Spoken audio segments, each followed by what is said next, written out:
श्री हरि ने ब्रह्मा जी को ज्ञान दिया।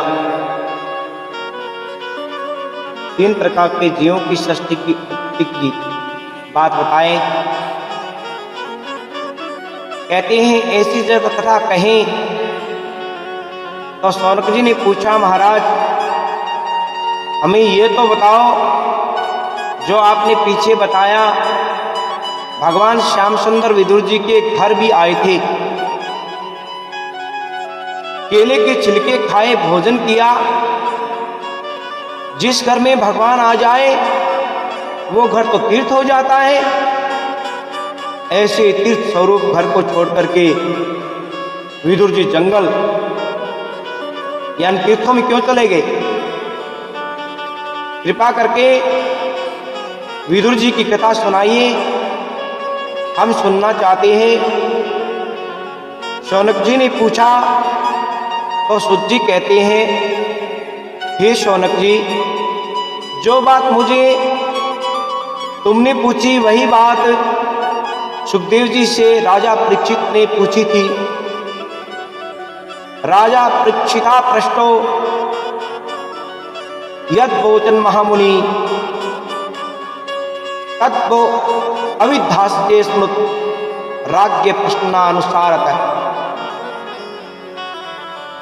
सुखदेव जी कहे, हे राजन, वह उन दिनों की बात है धृतराष्ट्र जी आंखों से अंधे थे। हस्तिनापुर की राजगद्दी पर बैठे थे। पांडु मर गए थे, उनके भाई छोटे,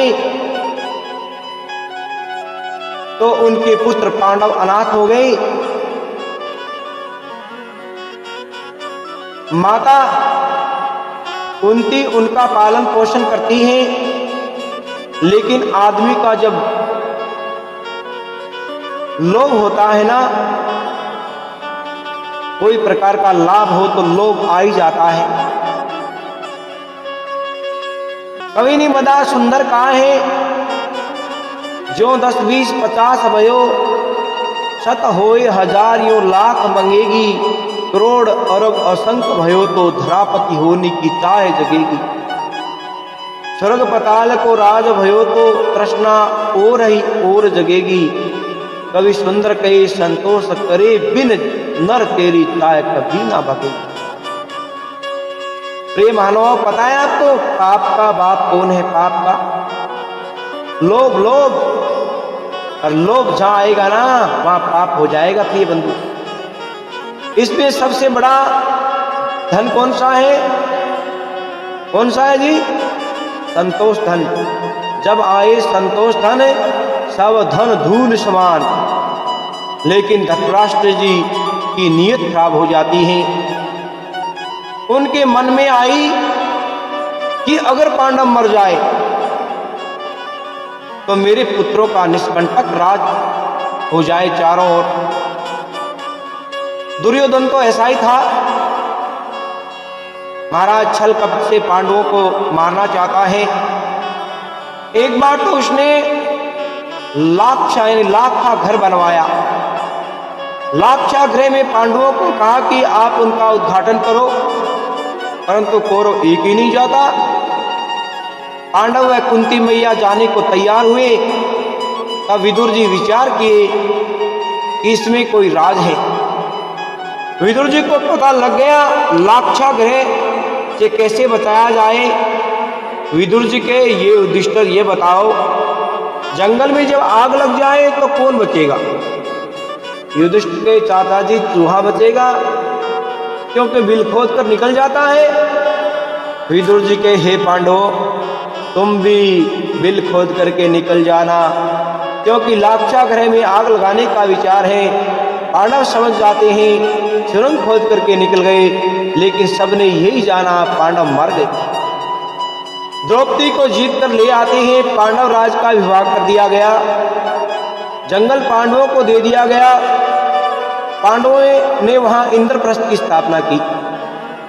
राजा युधिष्ठिर चक्रवर्ती सम्राट कहलाते हैं। अश्वमेध यज्ञ करवाते हैं। सब राजा यज्ञ में आते हैं और कहते हैं उनका महल देव महल से भी बड़ा उत्तम था। थल में जल और जल में थल दिखाई देता था। प्रिय महानुभाव, दुर्योधन भी वहां आया था। जब महल में गया, चारों ओर घूम कर के देखने लगा। चलते चलते क्या देखता है कि जल था उसे थल समझ बैठा और पानी में गिर जाता है। और महल में बैठी थी द्रौपदी और उनकी सखियां। द्रौपदी ने कहा, अंधे के तो अंधे ही जने। दुर्योधन को ऐसा वचन कहा, बाण का घाव कर गया। महाराज, वाणी का घाव भर नहीं सकता। भैया, ये महाभारत का युद्ध यहीं से खड़ा हो गया। संत कहते हैं कोई लूला लंगड़ा हो, अंधा हो, उसे हंसना नहीं चाहिए, बड़ा पाप लगता है, बड़ा ही दोष लगता है। प्रिय महानुभाव, अगर कोई गिरता हो तो उसे उठाना चाहिए। कहते हैं भैया और कोई बात नहीं, सत्य के कारण ही ये महाभारत का युद्ध हो गया। दुर्योधन क्रोध में आकर के चला जाता है। इस अपमान का बदला अवश्य लूंगा, ऐसा विचार करता हुआ अपने मामा शकुनी के पास चला जाता है। शकुनी मामा कहे, भांजे चिंता मत करो, ऐसा पासा मारूंगा कि सारे पांडवों का जो राज है इस तरफ आ जाएगा। तुम किसी न किसी प्रकार पांडवों को जुआ खेलने का निमंत्रण दो। दुर्योधन ने उनको बुलाया तो पांडव आ जाते हैं। मामा शकुनी ने छल कपट का जुआ खेला। प्रिय महानुभाव, देखो भैया, युधिष्ठिर में यही बुरी आदत थी। युधिष्ठिर धर्मात्मा राजा है, उनका सब कुछ छिन गया। 12 वर्ष वनवास, 1 वर्ष अज्ञातवास में। इस कारण इसलिए भैया कभी जुआ नहीं खेलना चाहिए। युधिष्ठिर सब कुछ अपने आप को भी हार जाते हैं। दुर्योधन कहे, भैया आप राजपाट हार गए, तुम्हारे पास एक चीज और है, उसे दांव पर लगा सकते हो। कौन? कहते द्रौपदी। द्रौपदी को दांव पर लगा दिया। युधिष्ठिर ने कुछ नहीं सोचा, पत्नी को दांव पर लगाने की चीज होती है? नहीं होती, लेकिन युधिष्ठिर ने लगा दिया और भैया उसे भी हार जाते हैं।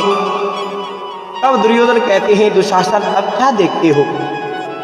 कहते हैं, द्रौपदी अब राजरानी नहीं है, हमारी दासी है, जाओ उसे लेकर के आओ। द्रौपदी एक कपड़े में थी, ऐसी अवस्था में बड़ों के सामने नहीं आ सकती थी। दुर्योधन कहे, जाओ उसे घसीट करके लेके आओ, मेरी जंगाओं पर बैठाओ। नारी के साथ ऐसा अधर्म दुशासन। द्रौपदी के केसों को पकड़ करके घसीटता हुआ सभा में लेकर के आता है। द्रौपदी चीख चिल्ला रही है, मुझे कोई बचाओ। द्रौपदी विचार करती है, मेरे 5 पति बलवान महावीर पांडव है, द्रोणाचार्य, कर्ण, वीर, भीष्म पितामह, कृपाचार्य सभा में है, मेरी इज्जत को लूट सकता है। ऐसी सभा में द्रौपदी को दुर्योधन कहे, हे दुशासन, इसकी साड़ी को पकड़ करके खींच करके इसे निर्वस्त्र कर दो। हम तो अंधे के तो अंधे ही जन्मे हैं ना, हमारे सामने निर्वस्त्र होने में क्या जावे, क्या लाज, क्या शर्म। दुशासन को आज्ञा करी तो द्रौपदी की साड़ी को पकड़ करके खींचने लगता है। तो द्रौपदी भीष्म पितामह के चरणों में गिरकर कहती हैं, हे दादाजी, आज आप हमारी रक्षा करो। भैया जब आदमी का समय खराब आ जाए ना तो कोई सहायता नहीं करता। आज द्रौपदी का बेचारी का समय खराब आ गया। ऐसा समय खराब आया कि द्रौपदी चीख रही है, हे भीष्म पितामह रक्षा करो, हे द्रोणाचार्य रक्षा करो, हे कृपाचार्य रक्षा करो, हे ताऊजी रक्षा करो, रक्षा करो। मैं आपके कुल की वधू हूँ, आपकी इज्जत हूँ, आपकी इज्जत इस तरह सभा में लाई जावे, अपमान करे, बड़ी शर्म की बात है। सभा में सभी वीर योद्धाओं की नजर नीचे झुक जाती है। द्रौपदी चिल्ला रही है, बचाओ बचाओ बचाओ, लेकिन दुशासन साड़ी खींचता ही जा रहा है, खींचता ही जा रहा है। द्रौपदी सोचे कोई उठा ही नहीं, रक्षा कौन करेगा। घबरा करके साड़ी को दांतों से पकड़ लेती है। द्रौपदी साड़ी को संभाल नहीं पा रही है। जब दांतों से हाथों से साड़ी खिंच जाती है, द्रौपदी एकदम हसाए हो गई। दुशासन साड़ी को पकड़ के खींचने लगा। द्रौपदी देखिए अब किसको पुकारो, कौन मेरी रक्षा करेगा, साड़ी को कौन संभालेगा। भैया, ओ भैया, कन्हैया साड़ी को बिना संभाले नहीं रहेगा, कन्हैया ही मेरी साड़ी को संभालेगा। कहे ओ कन्हैया, अरे भैया इस तेरी बहन की लाज जा रही है, ये लाज मेरी नहीं कन्हैया तेरी है। जब आदमी जीव यानी कोई जीव अपनी लाज को संभालता है तो भगवान नहीं आते। जब जीव समर्पण कर देता है वो प्रभु सब कुछ छोड़ करके नंगे पांव दौड़ी आते हैं। कन्हैया कहे अक्षय, रुक्मिणी कहे नाथ तुम तो अक्षय कर रहे हो। कहे पांडव युद्ध क्रीड़ा में हारे हैं और पांडवों ने द्रौपदी को भी दांव पे लगा दिया। कन्हैया के दुष्ट दुशासन साड़ी खींच रहा है और मेरी बहन मुझे बुला रही है। कन्हैया ने द्वारका में आवाज को सुने और उधर द्रौपदी बुला रही है तो भगवान उस सभा के अंदर वस्त्र रूप में प्रकट होते हैं। भगवान सभा में वस्त्र रूप के अंदर प्रकट हो गए। वस्त्र बढ़ता ही जा रहा है, बढ़ता ही जा रहा है। दुशासन साड़ी खींचता ही